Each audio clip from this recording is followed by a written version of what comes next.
You're listening to the Autism Weekly podcast. Each week, we share community voices and bring light to stories that increase awareness, acceptance, equity, access, and inclusion. If you haven't already, subscribe to join the Autism Weekly family. I'm your host, Jeff Skibitsky. This week, we're joined by Andrea Pollack, the founder of Autism Parent Solutions. With a mission to empower parents of autistic children and teens, Andrea guides families to build essential skills and inner strength, fostering unshakable confidence and joy in their parenting journey. Today, we delve into Andrea's unique 5-step approach to autism parenting, confidence, and success. Join us as we learn from her personal journey, raising a son diagnosed with autism at age 2, a journey marked by determination, resilience, and the pursuit of excellence, both at work and in parenting. Andrea, welcome to the podcast. Thank you. Thank you so much for having me. I'm happy to be here. Well, we're excited to learn from you today, and having the perspective of a parent who obviously understands their own child so well, but has an understanding of the empathy and the sympathy and the perspective that us as caretakers and as caregivers need to have through the journey of autism. It's such an important piece. But before we go there, I'd love for our listeners just to understand a little bit about your personal journey with this and what brought about the inspiration for founding Autism Parent Solutions. Sure. So when my son was a little over 2, we helped to start a school, but it became pretty clear within the first 18 months or so that it really wasn't serving his needs. So by that point, I had been a lawyer for 19 years, and I left that career and decided to homeschool him, which was completely out of my depth. I had no idea what I was doing, but I decided we would figure it out together. And we did that for 8 years, which was much longer than I expected, right? I wasn't expecting it to go on for that long, but he was growing and it was working. And when he was ready to go back to school after 8 years, I thought to myself, it would really be criminal for me to take everything I had learned with me and go back to law. And I decided there had to be a lot of parents like me also who were learning so much and keeping it to ourselves. And that I knew I could help parents avoid some of the mistakes that I had made, and that it didn't have to take 8 years to learn what I had learned. So that's why I decided I went back to school, earned my master's in education, and here we are. I decided to start Autism Parent Solutions to help other parents. So when you went through that journey, obviously, it must have been a huge game changer to be able to switch careers, kind of get into the process of being the primary educator for your son, understanding how to be able to coordinate anything that is outside of the neurotypical education system and try and be able to tailor into individualized learning. Just as an aside, I did homeschooling with my daughter for 6 months, and I felt out of depth with that. So I understand how that challenges.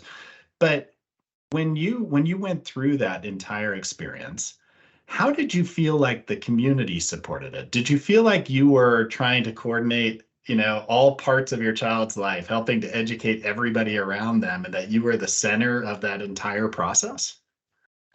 I did feel the way. Also remember, he's 25 now, so this was over 20 years ago, and there's so much more now than there was then. I do have to say, I did have some great partners, places I learned lots of things from, people who supported. So I am very grateful to those people. I don't mean to suggest at all that I did this all on my own. But the coordination effort that you're talking about can be quite overwhelming, was overwhelming. And I also felt like I was flying in the dark a lot. Like I didn't know what I was doing. I would grab this therapy and I would try that one. And then there was the silver bullet, this concoction I was going to give him that was going to make him start talking. And I know it's still that confusing for parents today, because in some ways the fact that there's so much more makes it that much more overwhelming.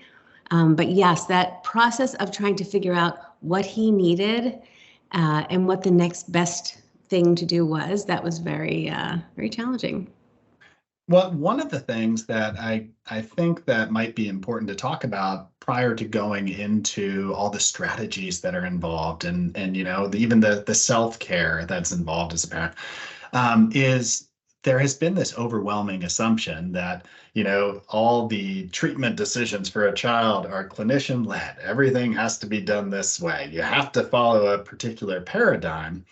And I think up until recently, the last handful, 5, 10 years, is that there wasn't enough of a focus on realizing parents know their children far better than anybody else in this paradigm. And if we're not including them and including their child, if they're able to express their needs in a way that we can interpret independently and include everybody into this conversation, is that we are going to be missing out. We're going to be prolonging the therapeutic process, and we're not going to be empowering the individual. So, what's your experience with families on this? Do they feel like their voice has been amplified over the years? Is it getting better? I mean, that's such a great question. I love that question. I do think it goes beyond including. I think the professional universe needs to think not just about including them, but actually empowering them. Because I think that oftentimes professionals are telling parents, like, oh, don't worry about that. You just go be the parent and we'll take care of helping your child learn this, that, or the other thing.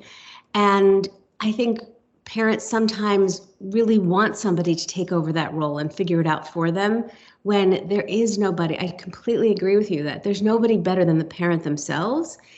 And the other point you're raising is so important, taking into account the children's perspective on what works for them, what they need. And even children who have very little language, the parent often knows exactly what that is. So trying to fight against that natural way of learning or that natural way of being or their needs can really delay progress.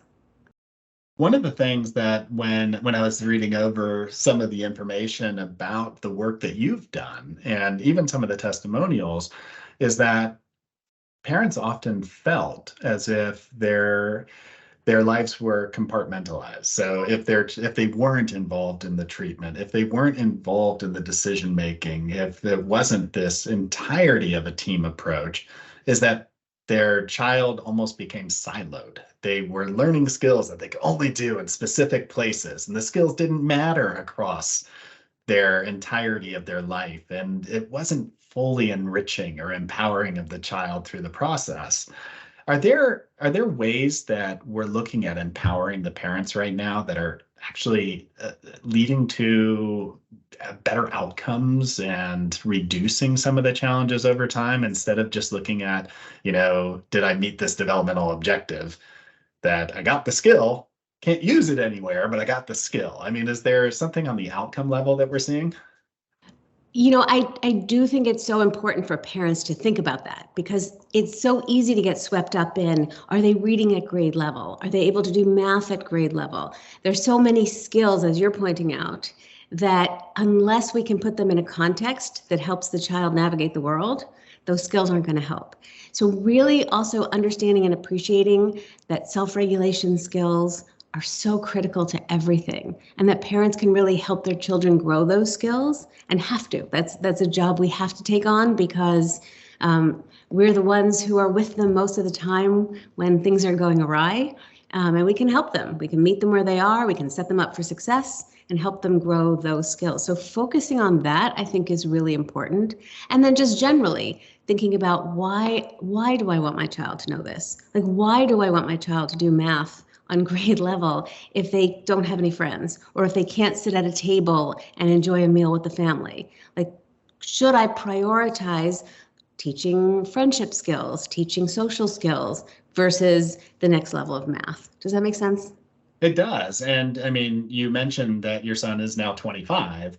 I would imagine is that throughout the journey that you all have experienced together, is that there's been critical times where, it's almost like, okay, let's reset. There's new priorities right now. There's new barriers that life just creates, and it creates them for all of us. But right now is a barrier for my son, and let's readjust what we really want to achieve as a team right now, and what would really help to empower his life. When you're talking with families, how often do you have them reset and really kind of look at priorities for, their lives and priorities for their child's lives to be able to make sure that, school is focused on those things, treatment is focused on this, social opportunities are focused on.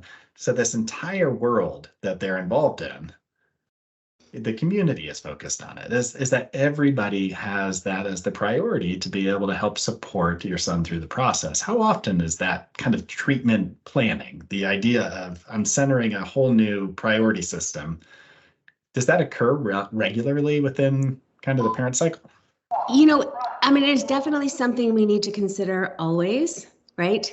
I do think instead of there being like a giant reset, it's more if you're thinking about the priorities and the why all the way through, there's less of a reset needed. Sometimes the resets do need to happen because you felt like you were going in the right direction and suddenly you can feel you've hit a wall, or you're not making the progress you wanted to make. And also sometimes there are different points in a parent's and child's lives where they have a new appreciation of their reality, if that makes sense. Sometimes parents are like, I'm going to mainstream them by the time they're in first grade. And then when second grade comes, it's not about feeling bad in any kind of way. It's more about, all right, let's look at his strengths and weaknesses. Let's work on the weaknesses. Let's celebrate those strengths. Let's, recalibrate from here to ensure that we're bringing out the best at all moments.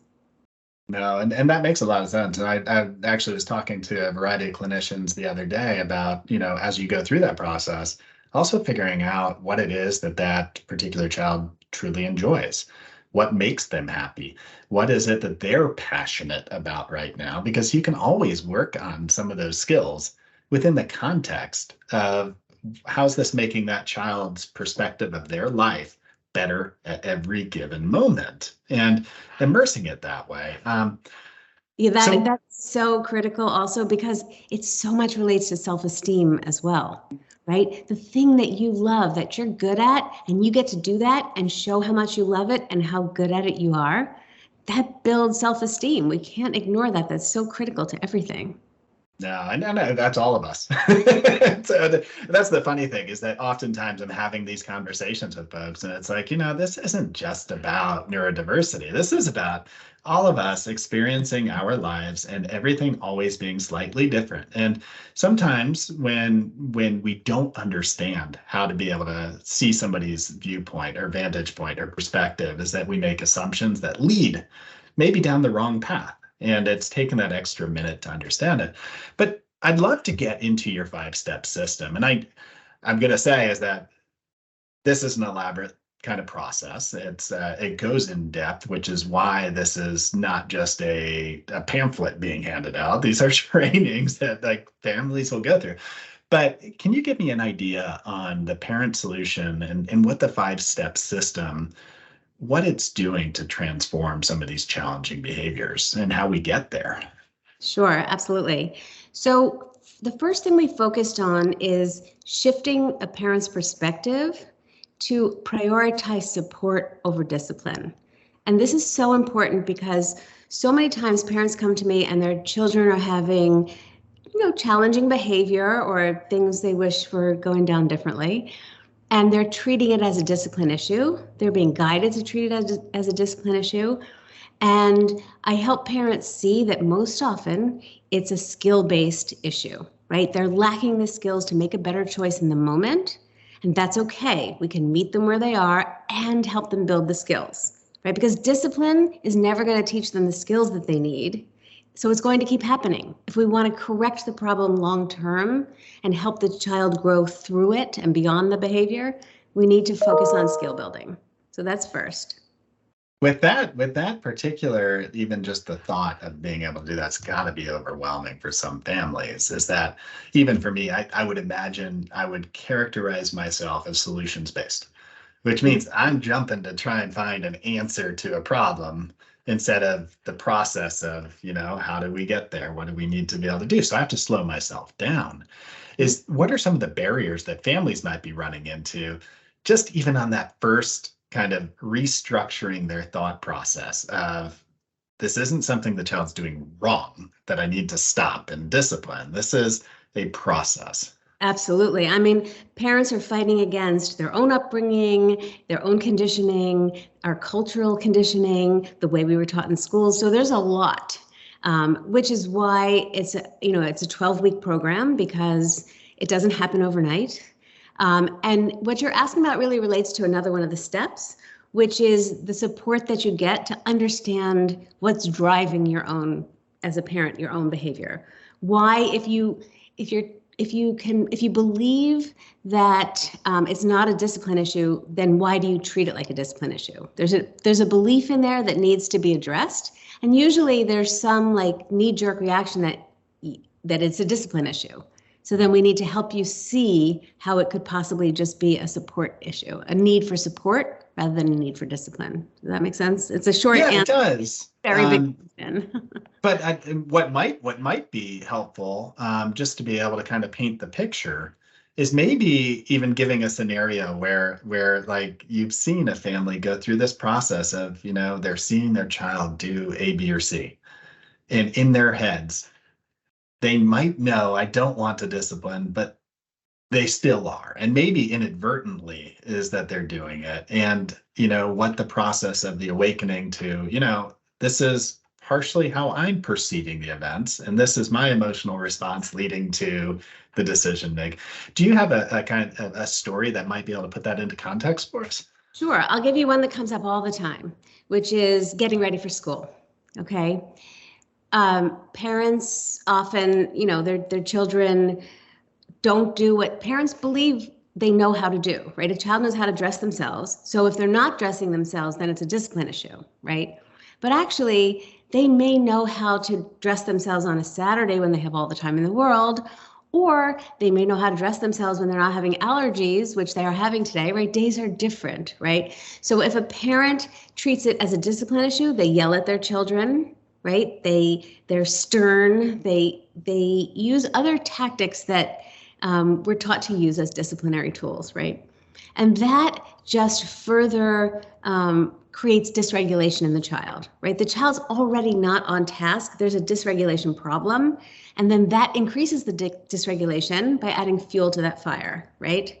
And then, that could then lead to an all-out meltdown, right? What started out as a dragging the feet and not being on task now turns into an outright fit, right? And the parent inside is thinking, okay, I know I wasn't supposed to discipline, but I couldn't help it because I was just feeling like he knew what to do and he didn't do it better. So helping them really see how it is a skill problem so that when they're not in the moment, because in the moment, sometimes it's hard to see it. That's why we go up and we deconstruct, the scenarios that led to the unwanted behavior on both sides, right? It's really that parents and children both need to learn new skills. Absolutely. And I think that cover the point. Does that illustrate the point? I think it does. I think oftentimes is that we forget about what it is that we're bringing to the table, and our reactions can create a whole new scaffolding effect of what's going to be going on next. Right. And we can learn from that. We're not all going to be perfect. And quite frankly, it's sometimes nice to learn from failure every once in a while and go back and think through it. So, we hit on a little bit of, that the shifting of the paradigm and understanding our own histories.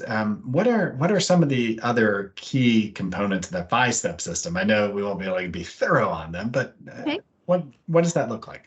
Well, next we teach some very practical strategies. It's a framework through which you can really think about any problem, right? And the idea is that by thinking about thinking about a problem through the same framework, meaning Am I meeting my child where they are? Am I setting them up for success? Am I properly setting boundaries and enforcing boundaries, right? It's not just about the enforcement, but if I set it in the wrong place, then enforcing it isn't fair, right? So those are all related, right? Did I take into account their sensory needs? Did I get their buy-in? That's what we were talking about before. What does the child, what about this would they want to participate in, right? And am I taking into account their, some of their rigidity perhaps, or their inflexible thinking, right? Can I help them by meeting them where they are and then helping them build the skill from there? So that's the framework. I mean, that's a very loose description of it. But the idea is, back to what you were saying, like you're very solution oriented. We help parents, they come to us with a problem, we help them through the framework, give them an answer, but we're always generalizing, this is how you think through a problem, right? Because the idea is over time, we want you to be independent so that you can think it through, that you're not dependent on somebody for answers, right? So you get the immediate satisfaction of an answer, but you're also always going through the framework so that you know how to think about any challenge that arises. Absolutely. And I mean, there always will be something new that comes up, and it's better to be empowered with the process than having a specific answer every single time. And it sounds like the path that you're creating, the educational system and the partnership that you're creating with the families is really allowing them to absorb the information so they can make these decisions and be able to utilize these skills going through the process. But that doesn't mean that there's not going to be stress or frustration. I mean, these are new skills, and you're trying to apply them in the moment, 24/7. I mean, it's a lot of work, and there's going to be an emotional component to this. So how does your program help to reduce some of those stressors and while still promoting kind of the growth of the child's development? Yeah, well, this is another one of the steps that's so critical, and that is the support, of course, right? Because sometimes parents try to set aside in a selfless way. I'm going to set aside my feelings about this. I'm going to, not focus on me. But the overwhelm and the stress, they all contribute to your ability or inability to problem solve, right? So focusing on support is focusing on solutions, right? So we help parents, we create a safe space where they can express all of the feelings. I want them to feel all of the feelings. Sometimes in the moment, I want to help them learn the tools to set aside their feelings in the moment, because in the moment, they need to focus on their child. But it's important to feel all the feelings. If we stuff them, they come out somewhere else, right? So, really understanding that support and solutions, as I said, work hand in hand, and giving them the space to work through all of that frustration, and also the insight, right? The support is also about, as I was mentioning before, really helping them see some of the underlying beliefs that are driving their behavior, because sometimes we just gloss right over those. But if you take them out and take a look at them, you can decide to make a change that then resolves your own reaction going forward. No, and everything that you're describing, when I'm thinking about most therapeutic models right now, is that a good treatment should be incorporating a lot of this. It should be incorporating the assent of the child, wanting to bring them into the process. It should be bringing in and making it client-centered, family-centered, sort of in thinking through every decision, every technique, every choice that's being made. So in the field that I'm most familiar with, the field that I'm in, it's ABA, and I feel like the transition is occurring within that. But I think that that's across all the fields that are working with social skills, speech, occupational therapy, is that they're all trying to be able to incorporate a lot of what you're teaching.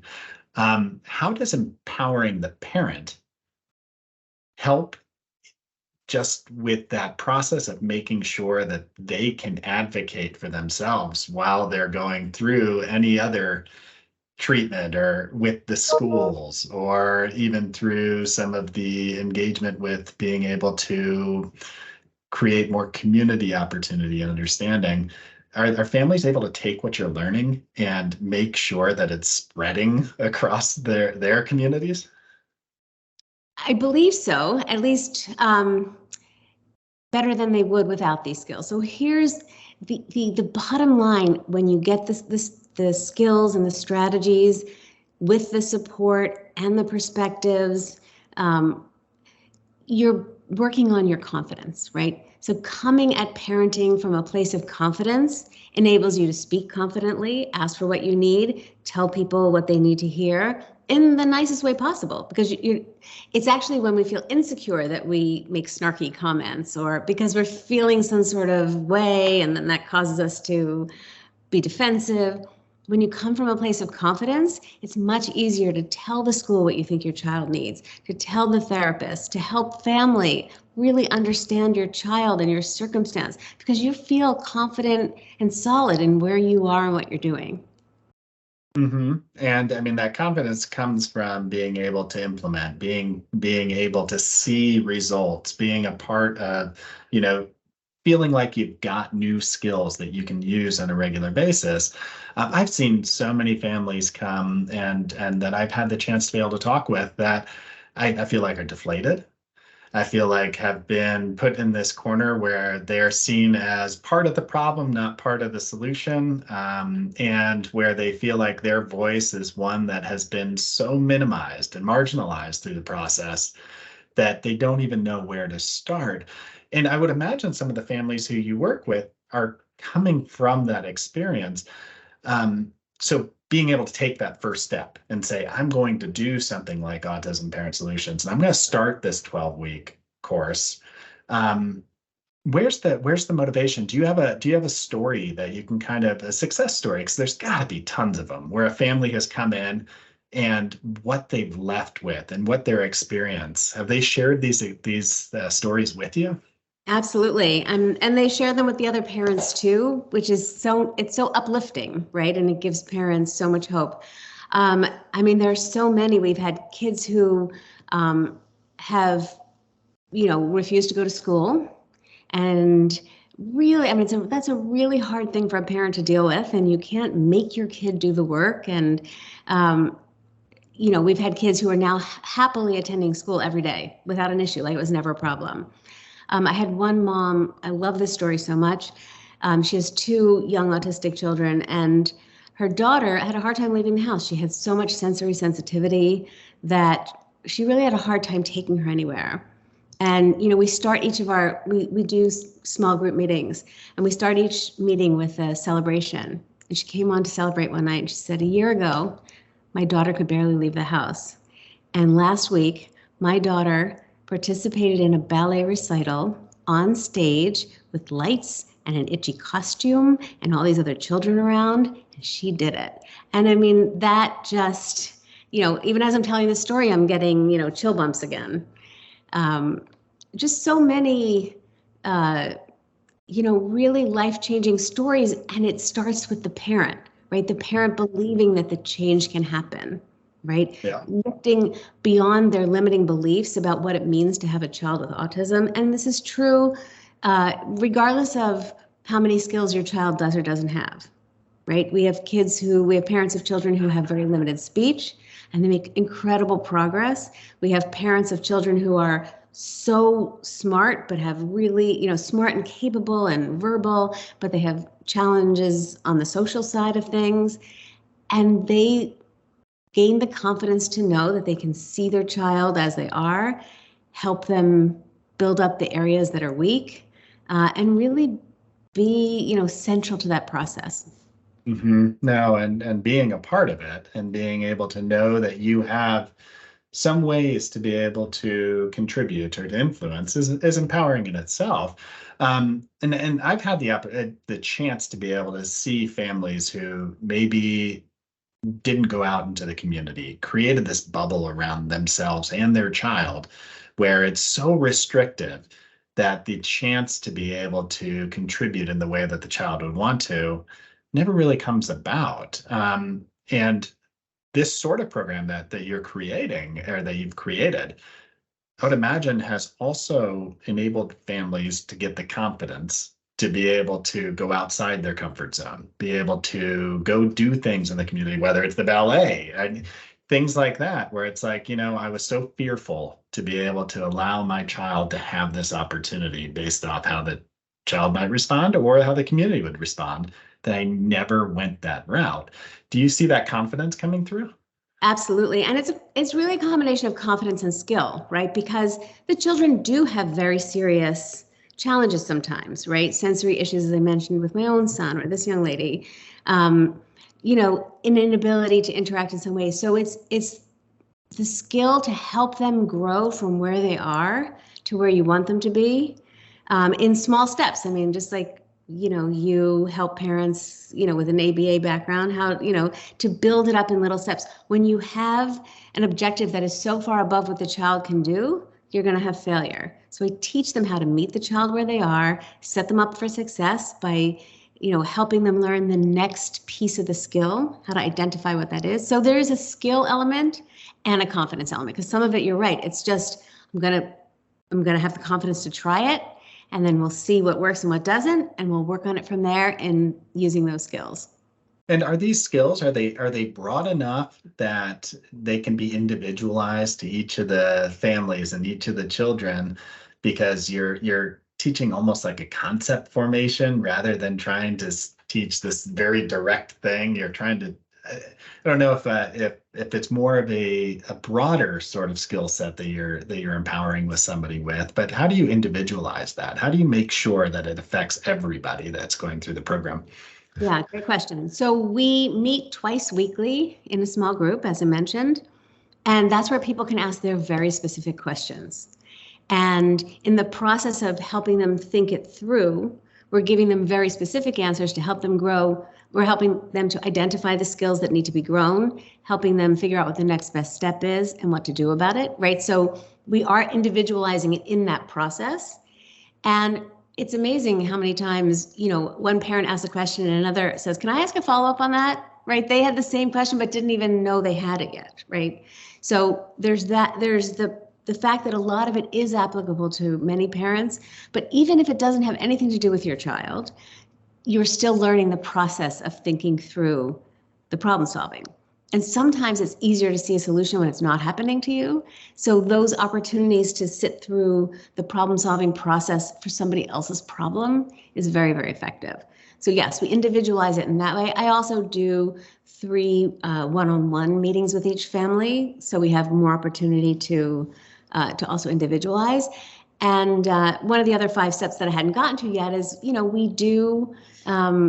we track and monitor and adjust, right? Because this is about changing, behavior and changing your life experience. This isn't about learning something in your head and, thinking about it later. This is about boots on the ground. What's going on? How's your life better today than it was yesterday?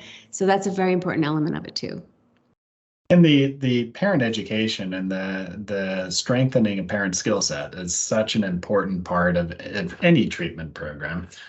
Do you also work with other clinical providers or other schools like you had initially worked on with your son back when he was a little child? Do you work with those sorts of providers to help them understand the same skill sets that you're teaching the families? Are you trying to teach the clinicians? Because if they don't understand how to incorporate that, how to be able to see through that lens, they're missing a big part of their treatment plan.